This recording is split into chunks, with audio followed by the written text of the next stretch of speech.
Welcome to the Awakening Table. We are Calliope and Petros, and we created this channel as a means to share our experiences of going through the dark night of the soul currently, and doing this through open, raw discussion at the dinner table, a table, in a round table sort of format. We do this knowing others are going through it, and we hope sharing our experiences may help you with your journey. If you enjoy our videos and content, please show us some love by hitting like and subscribe and the notification bell to be notified when the new video is out. Thank you. Today we'll be talking about the void stage, going into your cocoon. Yes, going into your cocoon, the void stage. I see this as a continuation of that initial disconnection from life, where you go into this space, this void, as it says, where you don't feel connected to anything from the past anymore, and none of that feels real or relevant anymore, but you haven't quite connected with the new yet. You're just in this space, this in-between space, trying to just figure it out. You don't have any particular feeling towards anything necessarily. It's almost like you have gone into a cocoon, but you're not a caterpillar, but you're not yet a butterfly. Yeah. It's like you're just in this space, just brewing, Yeah. You almost feel like a walking zombie. That's how I feel like. You know what? Because you're also so in your head at this point thinking, what the, Bleep. What the bleep, there we go, is going on with me? What is this going to last forever? What's going on? What am I supposed to do? You're sort of dissolving that old sense of self, but slowly, very slowly, you're becoming someone or something new. Someone new. But becoming that butterfly. But you're in that void space, which is that uncomfortable period, because you don't know how long it's going to last. It's however long it takes. It took me quite some time. I reckon a good couple of years, because I was like questioning a lot of things and wanted to know a lot of things. I wanted to ask a lot of questions. I wasn't getting the answers, so I had to like seek for it myself. Because what are you getting answers on? Are you getting answers on for the old, or answers for the new, which is yet undiscovered? You just want to. All you want to do is you want it to end. You just want to hurry up and come out at the end of it. Yeah. But I suppose if we were to step back for a moment and try and not look at it emotionally as someone going through it, I suppose the question then is, there's got to be a reason we're going through it, right? Yeah. So, and the main reasons I can think of that I try and coach myself with is that, on some level, my higher self or my authentic self had said enough of living falsely, if I can use these catchphrases. It's time to really step up and grow into who you're supposed to be in this particular life. So it all ties in with ego death, disconnection, and it's all part of the process. And arguably, you could say that the void encompasses all of those, and always made up by all of those processes. I don't know.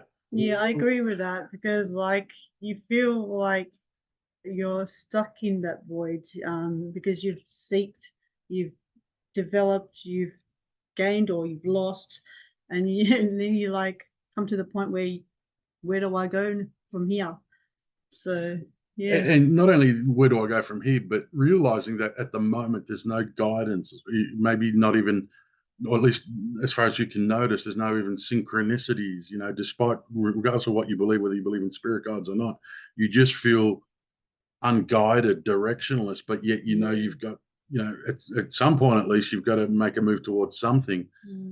One thing that's sort of, when I say worked for me, is sort of not necessarily solve the problem, but something that's working for me is just, again, exploring new things, doing some of the more meaningful things I once enjoyed, because I sort of feel some of these things are coming with me into the next phase, but I won't have that connection necessarily with those things until I've stepped into that new self, and I can see fully how these things will now be in this new life.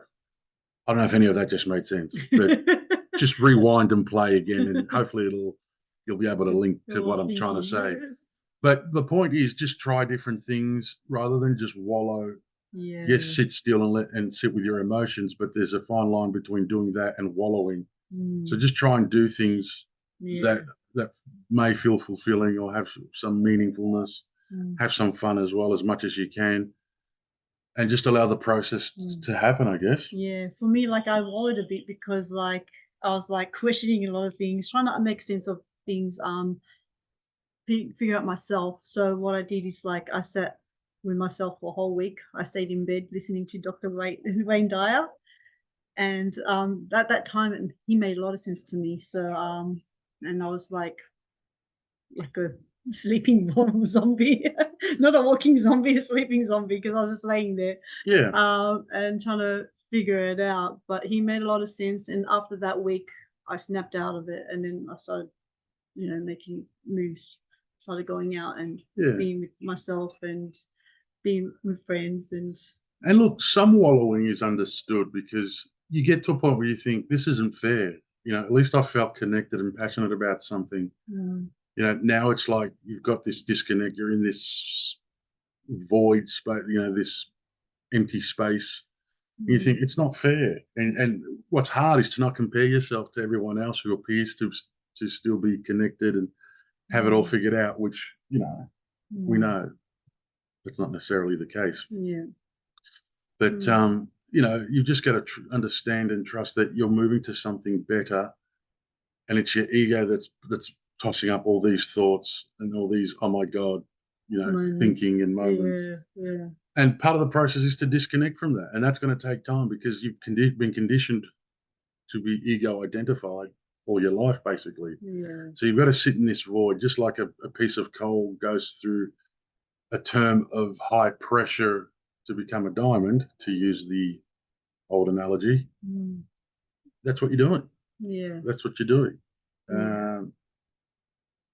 So I don't know. I have to say thank you to like Dr. Wayne Dyer and all the Rest your soul. spiritual uh, Teachings? teachings. That's the word I'm looking for. Yes, that helped me along the way, and also like me putting the effort as well to apply it for myself. So that helped. So by sitting and in that void, it does help you along the way. It may take a long time. For me, I know it took quite some time. Yeah. So yeah, And trust, if you're thinking, why isn't this over yet? Understand that to do something properly that matters, something that matters done properly will take some time.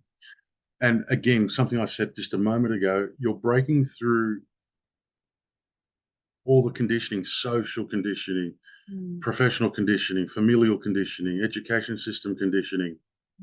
You're breaking into new, unfamiliar territory that needs navigating, learning, application, practice, and reconditioning. These things take time. So if you understand that you're moving to something great, and don't get me wrong, guys, as I sit here, I might sound like I've got it figured out and I'm doing it all right.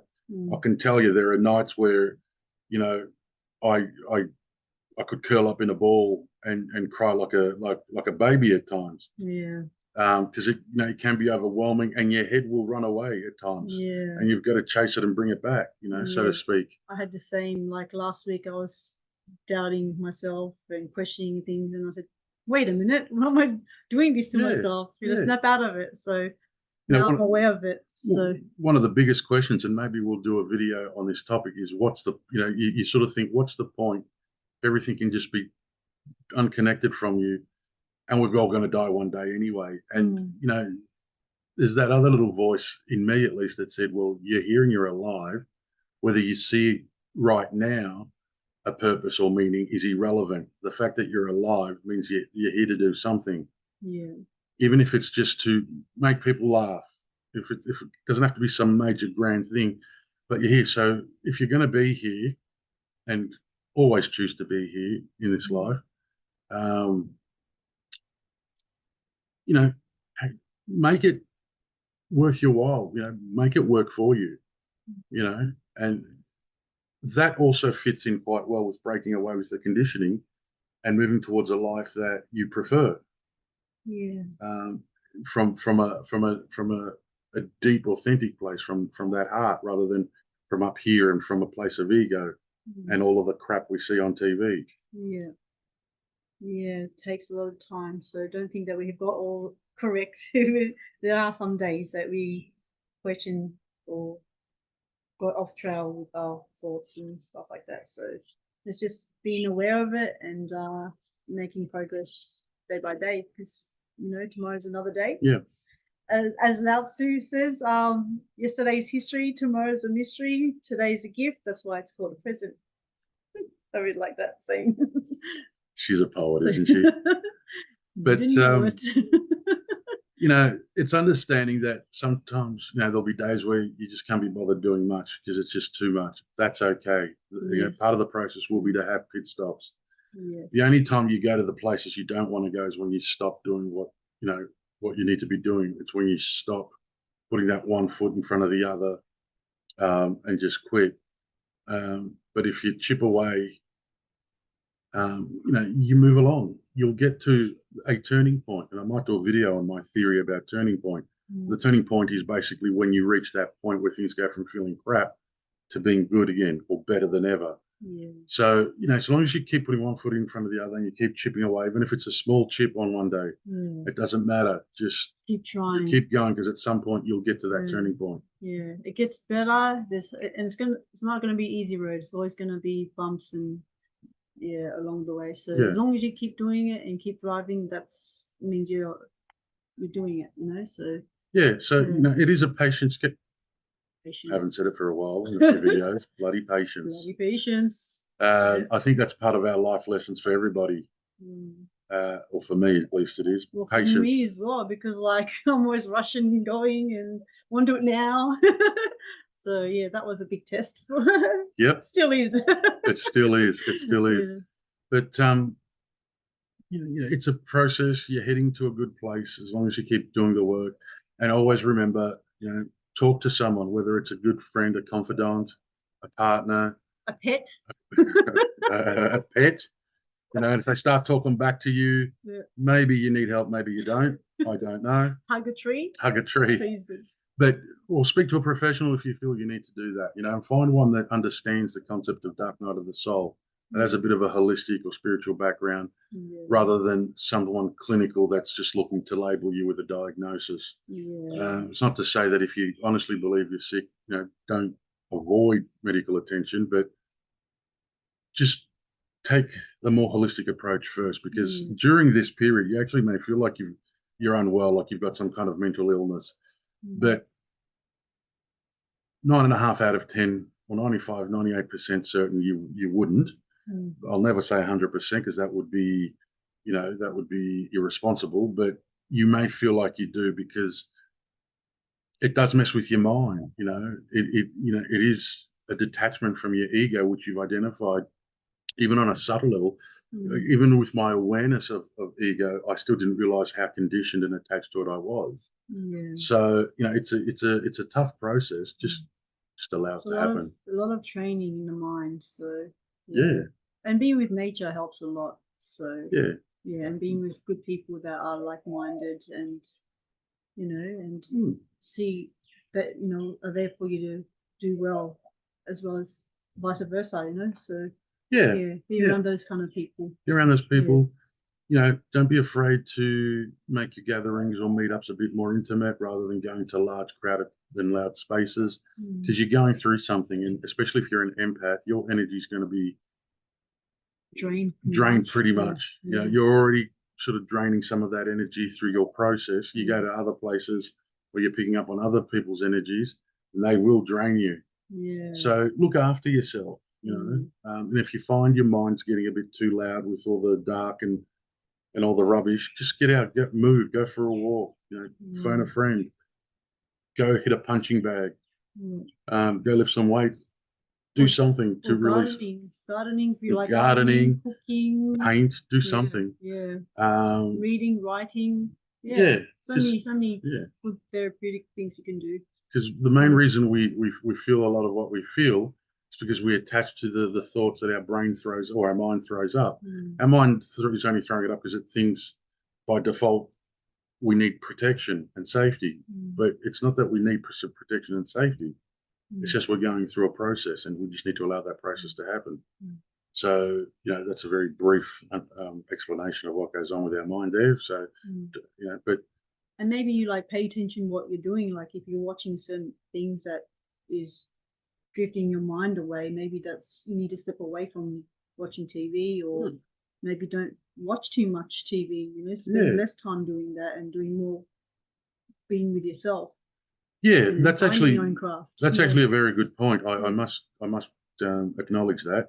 I find when I watch TV shows that have a lot of violence and things like that, that I'm more likely to have some of those desperate, negative thoughts. But if I watch something a little bit more uplifting, like a Dragon's Den or a Shark Tank, which are sort of business entrepreneurial type shows, and ordinary people, aiming big and trying to achieve goals, it feels different. Yeah. It feels a lot different. Mm. So be mindful of what you watch. Work out what you can and can't watch, and it will only be for now. You might be able to return to those things later on. And remember, it's all made up. Yeah, all that. Well, don't get trapped the in TV, that. the violent TV shows and all that, they're certainly made up. Yeah. Yeah. Yes, we know there's violence in the real world, but you don't have to. You don't have to just swim in it either. There is good in the world, despite the mainstream media's determination to only give us small bites of that. But you can go and seek for yourself, and that's another thing you can do during the war. Go out and see what's good in the world. Yeah. Or even just observing, like for example, like animals and trees Nature. and nature. Yeah. I think that's very amazing. Like you notice things that you never noticed before. Yeah. So you wonder like how amazing this planet is. And it's how you'll find things to connect to and find yourself. It's not, you don't have to do these things every day, but dedicate time. Once a week if you can. Go out and do things, explore things. Yeah. And be mindful of what you immerse yourself and surround yourself with during this void period. So hopefully, I don't know, is that everything? Yeah. I think that's everything. I think that's everything that we can think of right now to say about the void. If we think of anything else, we'll do another video. Yeah. But let us know below. Have you been through the void, and how did you get through it? What was it like for you? So just let us know in the comments below. And we'd love to see what you share with us and other viewers. Okay. But I think that's it. That's it. All right. Yeah. Wishing you all the best and be in peace. Yeah. And Thank don't you. be too hard on yourself, and just smile. Yeah, smile, and thank you for watching. Remember to hit subscribe and like and notification bells and all of those things. We'd love to have you along for the journey together. Until then, be good. Bye.